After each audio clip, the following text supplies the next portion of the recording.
menikah itu pasti ada masalah. Karena menikah itu dua orang, dua pribadi dengan latar belakang berbeda, pikiran berbeda, keluarga berbeda, ide berbeda, tinggal dalam satu rumah selama 50 tahun.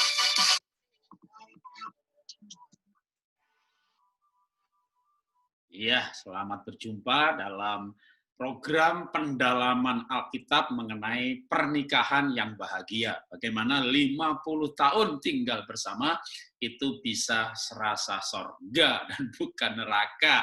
Karena kalau dua orang tinggal bersama berantem terus, saya sering gunakan istilah itu namanya setan dikurung bareng-bareng. Nah, kita ingin pernikahan itu menjadi sorga bagi kita. Tapi banyak orang yang mau buka usaha, sekolah, mau buka sekolahan pun ada sekolahnya, mau melayani ada sekolah teologianya, ya. Padahal orang usaha ini 10 tahun berhenti ganti usaha yang lain. Nah, menikah itu nggak gonta-ganti, saudara ya. Seumur hidup sejak mulai menikah sampai meninggal, nggak pakai sekolah. Nah, maka mari jangan terlambat. Ayo sekarang kita sekolah mengenai pernikahan. Baik yang belum menikah ataupun yang sudah menikah, supaya tidak babak belur ya, tapi justru menikmati dan menemukan sorga di bumi ini. Nah, kita akan belajar mengenai pernikahan ini secara serial ya, dan kita akan belajar secara sistematis supaya kita ini bisa runut ya, namanya belajar kalau enggak runut gimana ya. Kita belajar dalam sebuah serial yang namanya menjadi suami, menjadi istri, dan kita tetap terus dalam konteks adalah bagaimana kita menikah di era milenial ini dan bahagia, ya. Apa itu pernikahan milenial yang bahagia? Ya, yang bisa menjalani hidupnya bersama-sama secara baik, ya. Karena itu saya ingin berbagi ya tips. Kalau saya bahagia apa enggak? Wah, kalau saya sih merasa bahwa kami ini bahagia sekali ya. Karena kami menjalani pernikahan sudah lebih daripada 30 tahun dan kami masih menikmati bulan madu kami. Saya mau berikan klip, saya suka berbagi klip sebagai contoh ya, sebagai kesaksian bahwa inilah pernikahan kami yang bahagia, bahwa kami menikah dan kami masih menikmati masa-masa pacaran kami ya. Ini kami berdua ketawa-ketawa ya, memang begitulah hidup ini kan harus dijalani dengan sukacita. Kami tidak peduli dengan orang lain, pokoknya kami bawa anak-anak, bahkan kadang-kadang anak-anak saya suruh jadi kameramennya dan kami bikin video klip ya, ada anak, ada calon mantu di sini. Tapi memang kita menikmati hidup ini. Ya kalau bukan kita yang menikmati, lalu bukan dengan pasangan kita, lalu menikmati dengan siapa? Jadi menurut saya jangan merasa tua untuk bercanda, jangan merasa tua jangan merasa tua untuk bercanda, jangan merasa tua untuk berduaan, jangan merasa tua untuk narsis. Hidup ini diciptakan untuk dinikmati, maka nikmatilah. Apalagi kalau kita ini orang yang sudah lanjut atau masuk baby boomer ke atas, mungkin hal seperti itu kayaknya kok lebih amat narsis banget. Tapi jujur ya, kalau kita tidak begitu ya hidup ini kan jadi garing. Garing, lalu boring, lalu selingkuh, lalu nggak bahagia. Kenapa nggak kita bikin fun life? Hidup ini memang menyenangkan. Jadi mari kita belajar esensi pernikahan. Nah, di dalam esensi pernikahan tentu esensinya banyak, tipsnya banyak. Tapi milenial yang bahagia, mereka diteliti ya, ternyata memang yang mereka bahagia adalah yang sering bersama-sama dalam banyak hal. Mereka bekerja bersama-sama, mereka menikmati hidup bersama-sama, mereka bisa rekreasi bersama-sama, mereka di dapur bersama-sama, mereka minum kopi bersama-sama, bareng sama-sama gitu ya. Baru tidurnya bareng-bareng ya. Kalau makan sendiri, jalan sendiri, pelayanan sendiri, rekreasi sendiri, lalu istri tinggal teman tidur, tidurnya pun sambil WA sama janda sebelah. Wah, ini namanya apa kalau pernikahan itu hanya tidur bersama, tapi bukan pergi bersama, main bersama, makan bersama, pelayanan bersama. Kalau hanya tidur bersama, namanya teman tidur. Padahal menikah itu teman hidup. Hidup itu ya semuanya aspek ini. tentu kita tidak bisa semuanya ya. Misalnya satunya kerja di kantor ya, masa mau ikut suami ke kantor ya, bosnya bisa marah.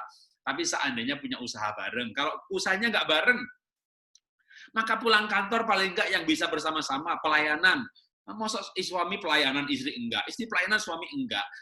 Ini riskan buat hari-hari ini untuk menjalani pola hidup bersama suami istri dengan kebersamaan yang minim.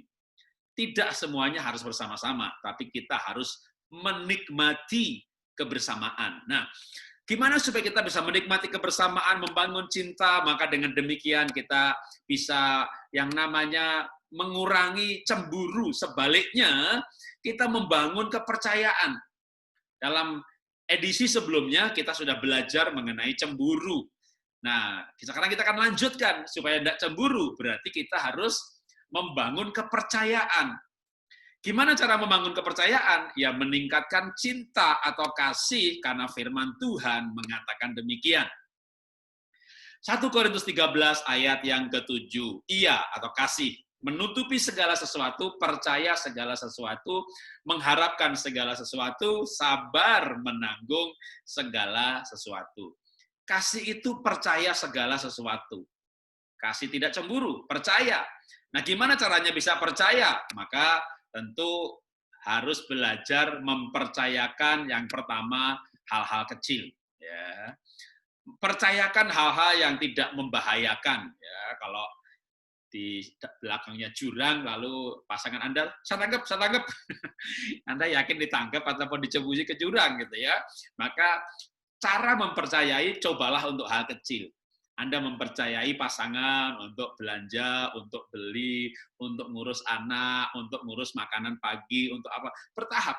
Dikasih hal yang kecil, dikerjakan dengan tanggung jawab. Kasih lagi, sampai akhirnya Anda bisa percaya sungguh-sungguh. Saya bisnis, saya punya beberapa usaha, dan istri saya juga tadinya bekerja sama orang lain, lalu akhirnya menjadi ibu rumah tangga. Nah, saya jujur juga awalnya tidak bisa percaya 100% kepada istri dalam hal keuangan. Jadi saya punya bisnis, ya. Lalu kalau katakan sebulan atau setahun untungnya 500 juta, atau sebulanan kami untung 50 juta, ya. Maka saya bilang sama istri, kamu pegang 10 ya. Ya. Lalu kamu pegang 20 ya, gitu. Singkat cerita, akhirnya sekarang ini semua dia pegang. Kami mencapai keterbukaan keuangan. Ini tidak mudah, karena yang namanya percaya itu butuh waktu. Dan kita juga harus mengenalkan pasangan kita. Orang semuanya kasih pasangannya judi, semua duit kasih adiknya, atau buat yang nggak bener habis. Jadi memang itu harusnya diketahui sebelum menikah, saat pacaran. Tapi kan pengenalan pacaran juga nggak sempurna. Walaupun saya pacaran 6 tahun, tapi begitu menikah, ternyata kita juga nggak bisa percaya 100%. Tapi sekarang kami bisa percaya 100%, bahkan sudah berapa puluh tahun yang lalu. Kenapa? Karena kami mulai saling. Ya. Dia juga mencoba saya mencoba dia untuk mempercayai hal-hal kecil, sampai akhirnya kita bisa percaya segala sesuatu. Email kita pakai bareng, HP, mau gantian pakai juga saya tahu password-nya dia tahu password saya, ya, rekening kita terbuka, ada juga yang malah pakai joint account. Kalau kami punya rekening sendiri-sendiri, tapi kami terbuka cerita. Kenapa pakai rekening sendiri-sendiri gitu ya? Ya lebih fleksibel, namanya saya pengusaha, dia juga banyak usaha, dia ada usaha juga untuk sekolahan. Terus kalau kita mau urus visa, nggak perlu pinjam rekening orang lain, pakai surat nikah, pakai perjanjian. Pokoknya tabungan atas nama sendiri, print, jebret, dapat visa. Ya. Tapi kami tidak saling tertutup. Nah, saling mempercayai ini perlu dibangun dengan mencoba awalnya kita percaya hal-hal yang kecil dulu, sampai kita bisa percaya segala sesuatu. Kalau kita udah bisa percaya segala sesuatu, nah, tapi kan itu nggak mudah. Caranya gimana dong, Pak? Gitu. Saya akan berikan beberapa tips yang praktis untuk kita bisa akhirnya hidup di dalam pernikahan ini, kita bisa mempercayai pasangan. Maka namanya hidup bersama itu kan saling. Tadi kita belajar untuk mempercayai pasangan. Maka berikan dia kepercayaan kecil, sampai akhirnya, kita tahu dia bisa dipercaya hal-hal yang besar. Nah, sekarang kita belajar untuk dipercayai, sehingga nanti saling mempercayai. Gimana supaya kita bisa dipercayai? Maka jujurlah dalam keuangan. Kalau misalnya ya katakan dua-duanya bekerja dan belum mencapai seperti yang kami lakukan, ya terbuka 100% atau orang lain bikin joint account, tapi ada juga yang joint account malah sebenarnya untuk siasat menutupi. Pak, kok joint account siasat menutupi? Supaya pasangannya percaya, bikin joint account, lalu pasangannya percaya. Setelah percaya, dia bikin account yang lain. Ada akun kedua, akun ketiga, rekeningnya banyak, yang lain dia nggak cerita. Apa artinya punya joint account kalau punya rekening yang lain? Kalau kami nggak punya joint account, tapi semua rekening kami jujur. Jadi ya itu pilihan Anda. Nah, untuk bisa dipercayai, maka jujurlah dalam keuangan. Untuk dipercayai, maka ceritakanlah kegiatan. Ya, kalau pergi seharian atau pergi retret 2-3 hari, pergi pelayanan, mungkin pasangan nggak ikut, kadang-kadang kan kita pergi sendiri. Nggak usah nunggu ditanya, kita bercerita. Supaya pasangan kita tahu cerita pertama itu dari kita. Jangan tahu dari orang lain. Wah, Pak Jarod nih deket banget sama si ini. Wah, cemburu, curiga, nggak percaya lagi. Kalau janji makan bareng, janji keluar bareng, janji liburan, tepatilah janji itu. Dan jangan main api. Ya, main api itu gini loh. Kok pasangan saya itu kayaknya nggak cemburu. Tak panas-panasin deh. Nanti dia panas beneran, bukan minta supaya kita perhatikan dia ganti manasin. Oh, nah itu. Jangan main api, jangan main panas-panasan. Pak, itulah susahnya, Pak. Saya ini sama suami istri mau jujur gimana, mau bicara gimana. Wong kami kalau bicara itu cenderung bertengkar, cenderung berantem. Kalau bicara ya kami ini kaku. Makanya saya kasih tips lagi untuk membangun suasana sehingga tercipta suasana untuk bisa bicara yang enak. Nah, caranya gimana? Saya kasih klip lagi ya, biar ada dapat gambaran yang lebih jelas ya. Sesi pendalaman Alkitab kali ini banyak klipnya ya, banyak kesaksiannya. Saya kasih cerita kalau saya ini misalnya pergi bareng sama pasangan, ya sama istri, pergi pelayanan kemana, itu kesempatan. Memang saya butuh waktu untuk persiapan firman, saya butuh waktu untuk mempersiapkan ceramah. Wah, tapi saya kadang-kadang cari waktu untuk ngajak istri, dia pasti mau. Ya, pergi jalan-jalan yuk, gitu. Jalan-jalan kemana? Ya, yang istri suka lah. Kalau saya suami kan laki-laki, cari yang istri suka. Kalau Anda mau ngajak suami, ya cari tempat yang suami suka. Ya, misalnya saya sering ngajak istri kalau misalnya pergi, ya namanya zaman sekarang itu kemana lagi kalau bukan ke mall gitu ya. Jadi ya perginya kita pergi bareng-bareng, lalu kita ngobrol di sana. Nah, supaya pada waktu kita ngobrol, pada waktu kita pergi bareng-bareng, itu tercipta suasana di mana akhirnya kondusif untuk bercerita, kondusif untuk bercanda.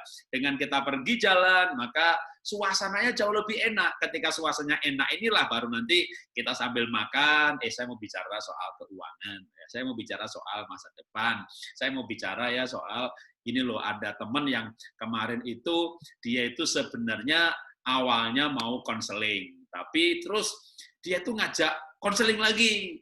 Ya, saya pernah cerita sama istri ya bahwa suatu ketika saya punya teman ini yang waduh, ketika konseling 2 kali itu waduh mulai gayanya itu kayak pakai baju yang seksi. Waduh, saya mau cerita antar istri marah gimana. Maka dalam situasi yang sudah kondusif kita cerita, jangan sampai istri dengar cerita orang lain. Lalu saya bilang, nanti kalau ketemu lagi yang ketiga kali, kamu harus ikut. Jadi saya itu punya etika konseling.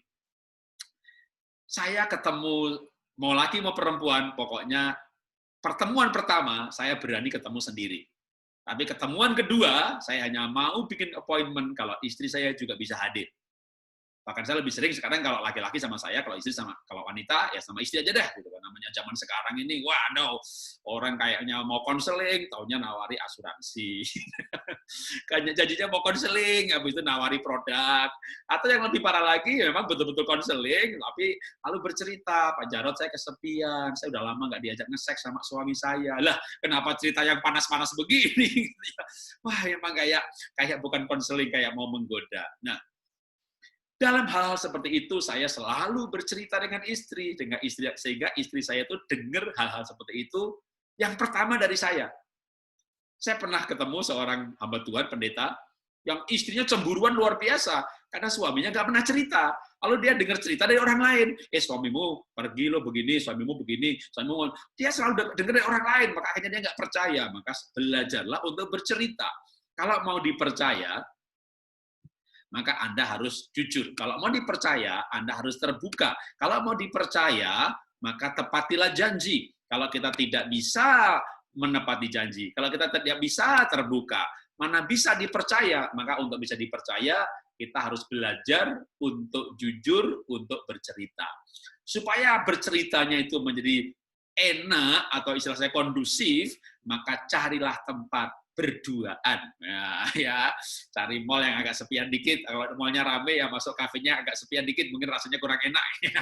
Ya, tapi enak buat cerita. Gitu. Ini ada kesaksian mengenai dari namanya Maurits dan Helen. Mereka umurnya 102 dan 101 tahun. Wow, sudah melewati happy wedding anniversary. Ulang tahun pernikahan 80 tahun. Dan ternyata ketika mereka dimintain tipsnya, kok bisa menikah jangka panjang dan bahagia. Ya, bahagia itu penting. Banyak orang menikah jangka panjang tapi tidak bahagia. Itu namanya kesengsaraan yang lama. Itu namanya bukan umur panjang tapi menderita panjang. Bukan bahagia tapi tahan menderita. Dan ternyata tipsnya sama seperti yang Alkitab ajarkan, yaitu untuk belajar saling mempercayai. Gimana bisa mempercayai? Ya kalau terbuka dan suka bercerita. Kan banyak pasangan tuh nggak suka bercerita, ya. Waduh Pak, pasangan saya itu ditanya diem aja, ditanya marah, serba tertutup, rahasia, nggak tahu gajinya berapa, komisinya berapa, pelayanan kemana, persembahan kasihnya berapa, nggak tahu dia tuh pergi sama siapa, misterius. Nah, dalam kemisteriusan ini, gimana bisa saling mempercayai? Pasti yang ada curiga mencurigai. Mari kita belajar hidup bersama dalam pernikahan jangka panjang. 50 tahun bersama. Karena kalau menikah rata-rata usia 25, matinya rata-rata 75, 80, ya sarserlah 50 tahun hidup bersama. 50 tahun ini kalau kita jalani dengan bahagia, kayaknya kurang. Pengen umurnya panjang, ya. Saya jaga kesehatan, pengen umur panjang. Kenapa? Karena bahagia. Coba kalau nggak bahagia, wah datang nangis-nangis Pak Jarod. Lebih baik saya mati Pak. Saya nggak sanggup, saya nggak kuat. Wis pengen mati. Kenapa? Karena nggak bahagia.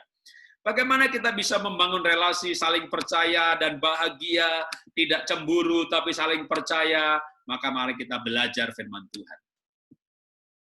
Firman Tuhan mengajarkan kepada kita untuk kita bisa menjadi pasangan yang bisa dipercaya. Karena itu kita akan simpulkan bagian pertama ini dalam sebuah quote. Bertumbuh menjadi pasangan yang saling bisa dipercaya dan mempercayai.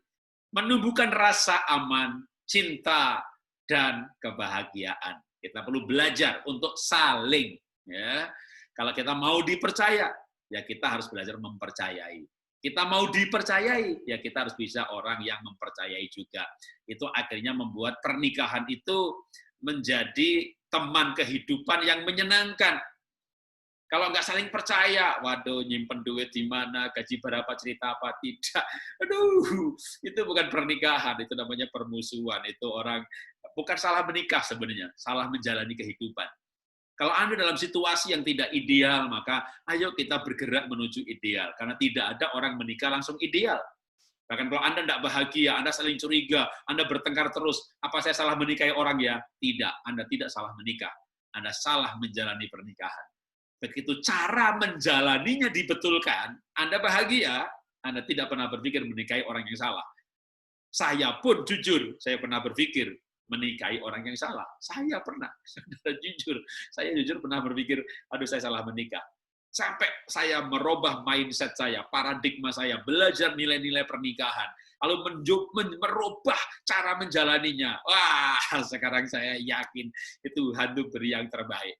Kalau sekarang Tuhan tanya sama saya, ya Jarod, kamu tak panggil. Jangan Tuhan, aku hidup masih belum lama. Ini aku tak panggil sebentar, ya. Nanti kamu balik lagi ke bumi, lahir baru, dari bayi lagi. Nanti kamu besar, kamu nikah sama siapa nanti? Saya bilang sama sekarang ini Tuhan. Kalau saya disuruh mikir mau menikah sama siapa lagi, saya mau nikah dengan yang sekarang ini. Dulu saya tidak begitu. Kenapa?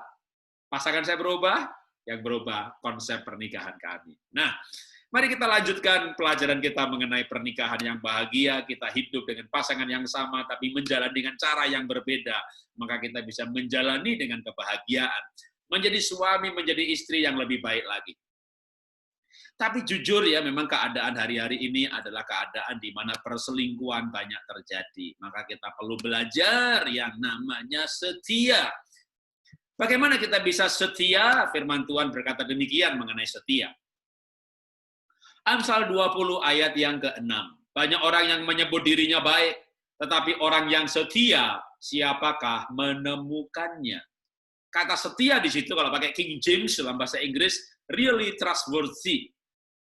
Jadi orang yang setia itu orang yang really trustworthy. Apa itu? Sungguh-sungguh bisa dipercaya. Setia di atas dalam bahasa Ibraninya itu adalah atau sebenarnya bacanya sih melafalkannya aimun. Kalau lafal harafiahnya tapi dilafalkannya aimun ya. Nah, itu artinya apa sih? Really trustworthy, sungguh-sungguh bisa atau bahkan sungguh-sungguh sangat bisa dipercaya. Karena itu saudara jangan iseng. Ya, jangan iseng. Wah, dia hanya iseng kok, enggak bisa ya. Saya hanya enggak boleh hanya kalau mau sungguh-sungguh dipercaya maka enggak boleh yang namanya iseng. Mengenai orang yang setia atau bisa dipercaya, ini menjadi syarat menjadi penatua. 1 Timotius 3 ayat 1. Benarlah perkataan ini, orang yang menghendaki jabatan penilik jemaat, menginginkan pekerjaan yang indah. Karena itu penilik jemaat haruslah orang yang tak bercacat. Suami dari satu istri, dapat menahan diri, bijaksana sopan, suka memberi tumpangan, cakap mengajar. Penilik jemaat, hamba Tuhan, gembala, maka syaratnya adalah tidak bercacat. Dan tidak bercacat itu ternyata suami dari satu istri. Dengan kata lain, setia. Orang kalau setia dengan istrinya, setia dengan pasangannya, maka dia akan setia dalam hal-hal yang lain. Tentu tidak masuk akal apabila orang tidak setia dengan pasangan yang kelihatan, lalu dia berani menjanjikan untuk setia dengan hal-hal yang tidak kelihatan. Firman Tuhan memberikan urutan yang jelas. Siapakah orang yang sungguh-sungguh bisa dipercaya? Mereka yang suami dari satu istri. Artinya mereka yang bisa setia dengan satu istri. Untuk menjadi penilik jemaat, Alkitab menyaratkan suami dari satu istri. Orang yang setia dan jujur dengan istri akan setia juga jujur dengan yang lain. Bukan sebaliknya. Makanya kalau orang setia dengan pasangan, setia dengan istri, dengan suami, dia akan mendapat banyak berkat. Saya akan berikan quote. Ini quote ini ayat Amsal ya, yang kita baca hari ini menjadi quote atau nasihat. Nanti saya berikan ayat ini, penjelasan ayat ini dengan kesaksian. Amsal 28 ayat 20. Orang yang dapat dipercaya mendapat banyak berkat dan hidup dalam kebahagiaan.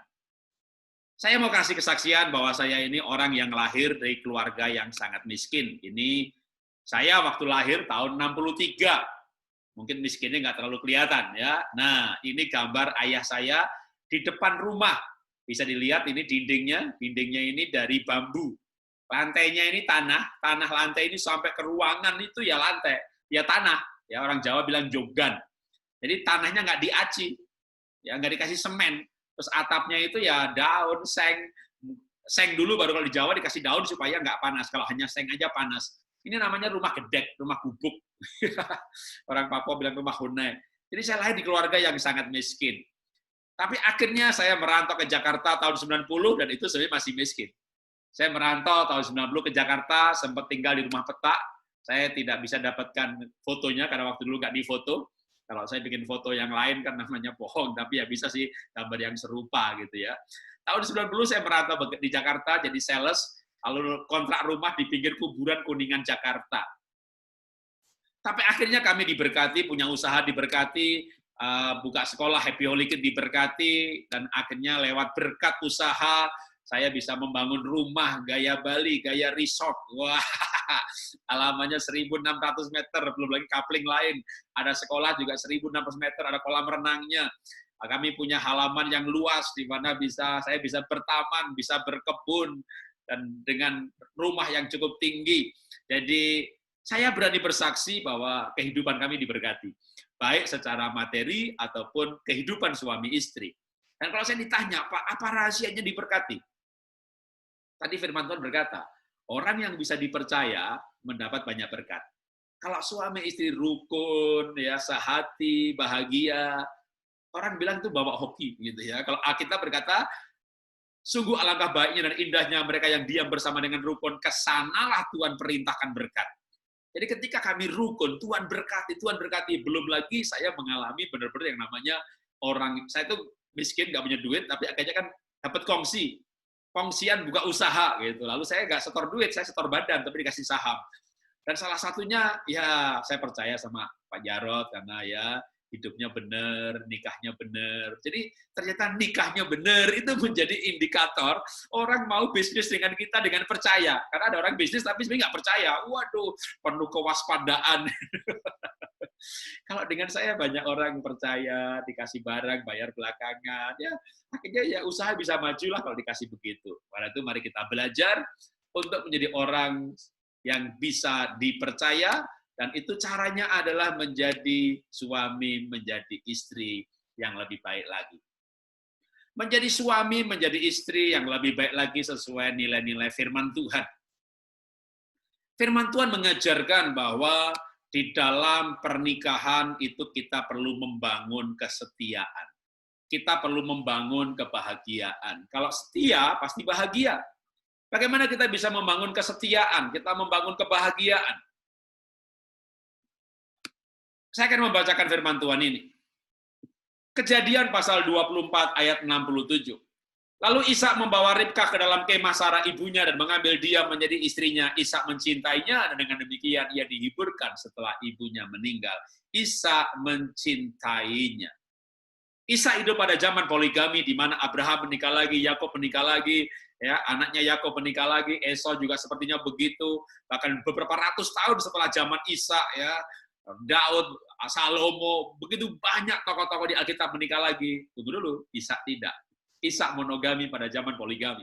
Kalau dia menikah lagi, belum ada suku Lewi. Suku Lewi kan keturunannya dia, keturunan dari cucunya dia. Sekian ratus tahun kemudian baru terbentuk suku Lewi. Belum ada Alkitab, belum ada ayat. Kenapa dia begitu setia? Firman Tuhan tadi mengatakan, Ishak mencintainya. Ada orang setia, kenapa setia? Ya saya takut dihukum sama Tuhan. Ya tentunya itu lumayan baik, ya kan? Takut akan Tuhan, takut dihukum, jadi ya setia deh, setia. Walaupun nggak cinta, ya setia dah. Takut dihukum Tuhan. Itu kayak takut tuh kayak kok. Walaupun takut akan Tuhan bikin orang setia. Tapi kalau saya mengajarkan tentu takut akan Tuhan, bagus ya. Tambahlah cinta. Cinta itu alasan yang paling mudah. Cinta itu alasan yang paling sederhana. Kalau cintanya nggak ada, ayo kita bangun. Bangunlah cinta, karena cinta juga nggak turun dari langit.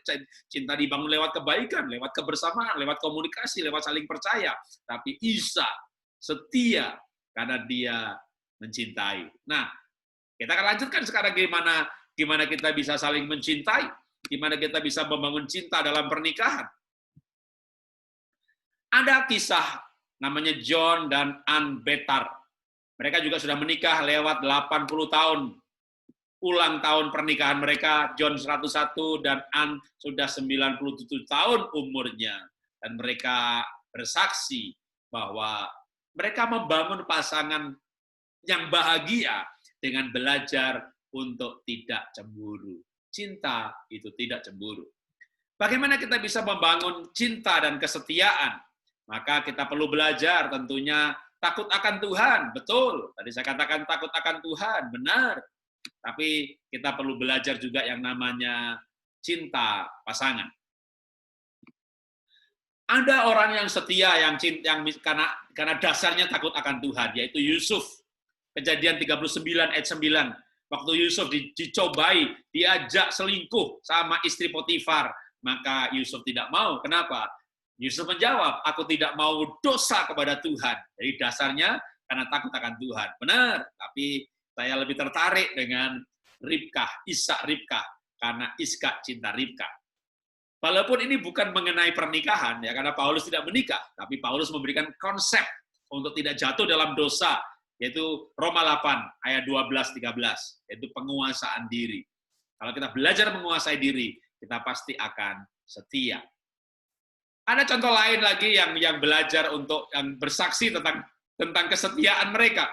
Namanya John dan Charlotte Henderson. Mereka lewat juga 80 tahun wedding anniversary. Dan mereka bersaksi bahwa mereka belajar untuk tidak cemburu. Sebaliknya, membangun percaya. Bagaimana percaya? Dengan terbuka. Maka siapapun yang bersaksi, intinya sama, bahwa mereka membangun pernikahan yang bahagia. Setia karena cinta pasangan. Cinta tidak mudah, cinta kadang pudar oleh masalah, cinta kadang boleh pudar oleh keadaan, makanya perlu ditambahkan komitmen. Pacaran butuh cinta, menikah butuh komitmen. Dalam komitmen, cinta dibangun. Dalam cinta akan tumbuh komitmen. Mana yang duluan, Pak? Susah. Telur atau apa ayam duluan? Telur. Ayam apa telur duluan? Ayam. Tergantung pertanyaannya. Telur apa ayam? Ya telur. Komitmen dan cinta ini saling melengkapi. Kita perlu belajar untuk komitmen hidup bersama. Komitmen itu maksudnya begini. Bertengkar ada masalah, nggak boleh ada ucapan, kita cerai aja, kita bubar aja. Itu nggak usah diucapin. Ada masalah dibahas, jalan solusinya bagaimana. Nggak usah pakai kata-kata, kita cerai, kita bubar. Itu kata-kata anak kecil, kekanak-kanakan, merusak hubungan. Justru kita harus gimana komitmen pada kebersamaan tanpa mengucapkan kata-kata seperti itu. Bangun saja kebersamaan, bangun saja kebaikan, tanpa mengucapkan kata-kata yang merusak hubungan. Menikah memang tidak mudah karena hidup bersama dalam jangka panjang dengan orang yang sama. Kalau pelayanan mungkin pasti lebih mudah. Katakanlah kita 5 tahun di Tanjung Pinang, pindah Batam 5 tahun, 50 tahun tinggal bersama, bukan hal yang mudah. Maka kita perlu belajar apa dalam membangun hubungan yang kuat di dalam pernikahan. Karena pernikahan itu hidup bersama jangka panjang, maka itu perlu membuat jatuh cinta yang berulang-ulang dengan orang yang sama. Jatuh cinta berulang-ulang, orangnya beda-beda, ya itu namanya playboy, playgirl, itu namanya selingkuh. Caranya supaya kita bisa menikmati kehidupan ini, belajarlah punya filosofi bahwa dunia ini seolah-olah milik berdua. Kan waktu pacaran dulu kadang kita pergi ke pasar gandengan tangan, di pinggir pantai kita gandengan tangan, ke mall gandengan tangan, sudah menikah, ibunya gandeng bapaknya, jangan gandeng-gandeng, malu, udah tua.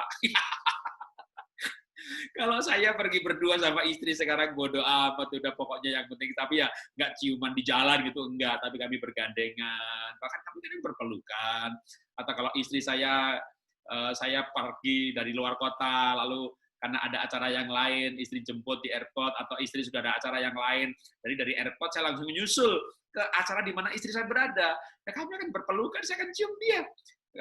Orang lihat ya, daripada orang lihat kami bertengkar, lebih baik orang melihat kami hidup dalam kasih mesra.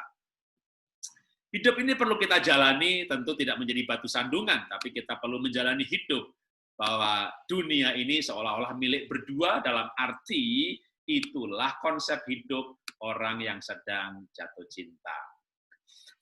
Nah, tentu ini nggak bisa dilakukan pada masa PSBB. Tapi kan COVID segera berhenti, tapi nikah Anda tidak berhenti. Kok PSBB akan dicabut, tapi surat nikah Anda tidak dicabut?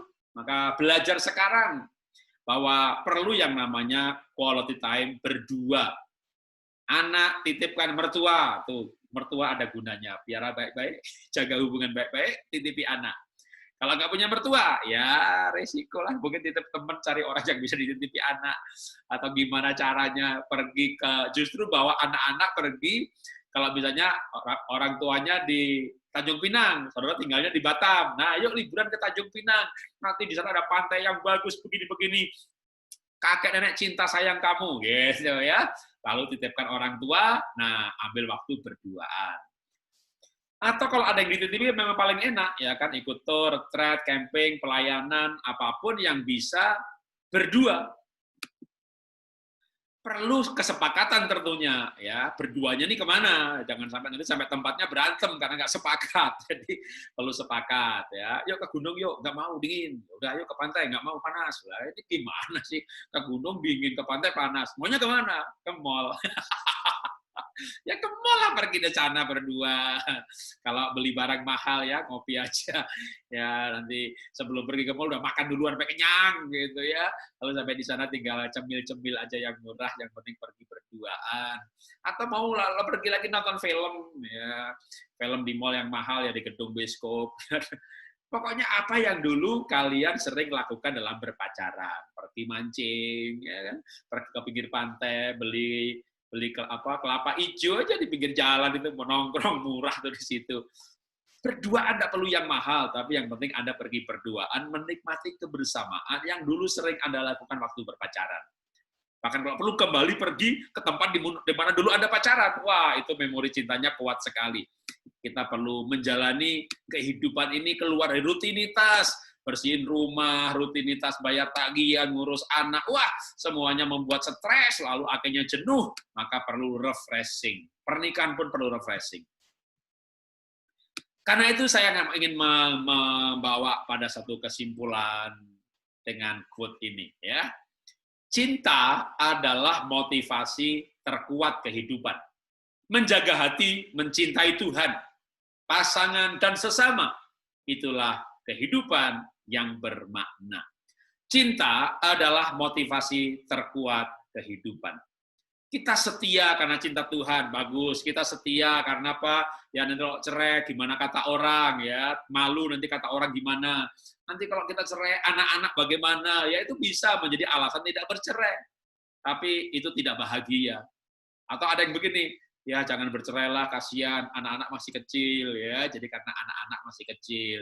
Begitu anaknya sudah besar, wah nyanyi lagu. Telah tiba saatnya. Cerai deh karena anaknya sudah gede. Mereka yakin anak bisa mengerti nanti. Apalagi begitu anaknya sudah menikah, mereka sudah mulai berantem juga. Mereka pasti memahami kalau saya bercerai. Alasan-alasan itu memperkuat. Tapi kalau itu satu-satunya alasan mempertahankan pernikahan, karena anak-anak masih kecil, apa kata orang, ada seorang pendeta yang sering khotbah keluarga, bahkan nulis buku keluarga. Akhirnya bercerai. Orang-orang kaget. Dan waktu diwawancarai, selama ini saya hidup untuk orang lain, untuk jaga image, apa kata orang, kami mempertahankan citra kami sebagai hamba Tuhan. Tapi saya nggak bahagia. Saya akhirnya mau hidup untuk diri saya sendiri. Saya harus jujur dengan diri saya sendiri bahwa saya tidak bahagia. Dan saya mau hidup saya bahagia. Ya, kenapa nggak dari dulu bahagia? Ya kan? Kalau saya punya pedoman, punya nasihat berbeda. Anda bisa bahagia sekarang dengan pasangan yang sekarang. Dengan cara mengubah mindset, dengan mencoba cara-cara pikir, dengan cara kita belajar yang namanya mencintai, bahwa cinta itu korban. Seperti Yesus mencintai kita dengan berkorban, menyerahkan dirinya, kita berkorban bagi pasangan, maka dia merasakan cinta kita, dia balik mencintai. Maka cinta adalah alasan yang kuat. Kalau kita nggak punya cinta, ya kita minta sama Tuhan. Kita merasakan cinta Tuhan. Betapa dia mengampuni kita berkali-kali. Betapa Tuhan mengasihi kita berkali-kali. Betapa Tuhan menerima kita apa adanya. Melayakkan kita. Memakai kita sebagai hambanya. Cinta itu menjadi motivasi yang terkuat dalam kehidupan. Kalau kita punya cinta, kita akan kuat melayani. Juga kita akan kuat mencintai pasangan. Menjaga hati, mencintai Tuhan, pasangan, dan sesama. Itulah kehidupan yang bermakna. Karena kehidupan ini bisa kehilangan makna ketika bukan demi cinta, ya demi uang, demi diri sendiri apalagi. Tapi kalau cinta membuat motivasi itu kuat, dan hidup ini menjadi bermakna karena semuanya dasarnya cinta. Menjadi suami, menjadi istri tidak mudah, karena itulah kita belajar. Terus belajar, sesi demi sesi. Saya menyiapkan banyak sesi, sebenarnya bukan cuma 8. Kalau Anda mau ada berpuluh sesi, kita akan belajar firman Tuhan, supaya kehidupan pernikahan kita menjadi suami, menjadi istri, itu dasarnya adalah firman Tuhan. Karena saya pun menikah, sebenarnya cukup persiapan yang cukup. Kami pacaran 6 tahun, selama pacaran kami pelayanan bersama, kami belajar Alkitab bersama, ngusir setan, bakar jimat, bangun presenter. Waduh, itu pun begitu menikah, kaget-kaget. Tapi saya orang yang mau belajar. Kami suami istri tes temperamen dasar, tes psikologis, tes kecenderungan perilaku, hanya untuk memahami secara profesional, secara kepribadian. Kami melakukan uji siapa diri kami, siapa pasangan secara psikologis. Kami bahkan saya pernah menjadi pasien untuk konseling keluarga. Itu dalam rangka belajar, sampai akhirnya kami pandai, sekarang bisa ngajar orang lain. Kalau saya nggak belajar, tentu pernikahan kami juga bisa bubar. Karena itu mari kita belajar. Dan tentunya adalah belajarnya firman Tuhan. Karena firman Tuhan itu berkuasa mengubah kehidupan. Saya percaya kalau saudara belajar firman Tuhan ini sungguh-sungguh dengan hati yang terbuka. Tuhan, jadikan aku suami yang lebih baik. Jadikan aku istri yang lebih baik. Ini aku mau pelajaran, aku mau mencoba pelajaran ini. Aku mau lakukan pelajaran ini. Maka saya percaya Tuhan pulihkan pernikahan Anda. Suami akan menjadi suami yang lebih baik, istri menjadi istri yang lebih baik, pernikahan Anda akan mulai berbunga-bunga, cinta bersemi kembali. Saya berdoa buat pernikahan Anda. Tuhan pulihkan pernikahan Anda, Tuhan berkati pernikahan Anda, Tuhan membuat pernikahan Anda semakin baik dan semakin baik lagi, sempurna dan disempurnakan. Karena itu mari, setelah belajar, kita selalu datang berdoa kepada Tuhan, minta Tuhan yang memulihkan pernikahan kita. Mari kita berdoa. Bapa, kami datang kepadamu berdoa untuk setiap jemaat-Mu Tuhan, GBI Tanjung Pinang dan cabang-cabangnya dalam rayon ini, bahkan gereja jemaat lain, jemaat dari gereja lain yang ikut menyaksikan program ini di dalam nama Tuhan Yesus. Kami berdoa Tuhan memberkati pernikahan-pernikahan yang lama berlalu, yang baru sudah datang. Dosa masa lalu dibuang dalam nama Tuhan Yesus, ketidakjujuran, ketidaksetiaan, kebohongan, tidak bisa percaya dan tidak mempercayai, perilaku tertutup di dalam nama Tuhan Yesus dihancurkan. Tuhan berikan sikap keterbukaan, roh keterbukaan, supaya suami istri meningkat, saling percaya, tambah percaya, dan saling mempercayai, bangun hubungan yang kuat di dalam pernikahan. Kami berdoa memberkati setiap pernikahan Tuhan, berkati mereka dengan kebahagiaan, berkati mereka dengan kebersamaan yang menyenangkan, berkati mereka dengan keturunan ilahi, yang belum punya anak diberkati, dibuka kandungannya dalam nama Tuhan Yesus, mereka diberkati memiliki keturunan. Yang sudah punya anak-anak, anaknya diberkati menjadi anak-anak yang baik. Ketika pernikahan diberkati, media tumbuh kembang bagi anak-anak, dan anak-anak bertumbuh menjadi anak-anak yang takut akan Tuhan. Anaknya pun diberkati. Terima kasih Tuhan, terima kasih Tuhan. Engkaulah sumber kasih kami. Hati kami Tuhan rindu akan cinta-Mu. Biar kami merasakan cinta-Mu. Dan cinta yang kami rasakan dari Tuhan, yang kami pakai untuk mencintai pasangan kami. Rasakanlah cinta Tuhan yang sempurna. Cinta kasih Tuhan Yesus Kristus yang melampaui segala akal. Yang akan memberikan kekuatan untuk mengampuni, untuk mengasihi pasangan apa adanya. Terima kasih Bapa. Terima kasih Bapa. Dalam nama Tuhan Yesus kami berdoa mengucap syukur. Amin. Ya, inilah program pendalaman Alkitab hari ini, menjadi suami istri yang lebih baik. Sampai jumpa dalam serial selanjutnya. Bahkan kalau Anda diberkati, share link dari YouTube ini, bagikan ke teman-teman yang lain, supaya semakin banyak mereka yang diberkati pernikahannya. Tuhan memberkati.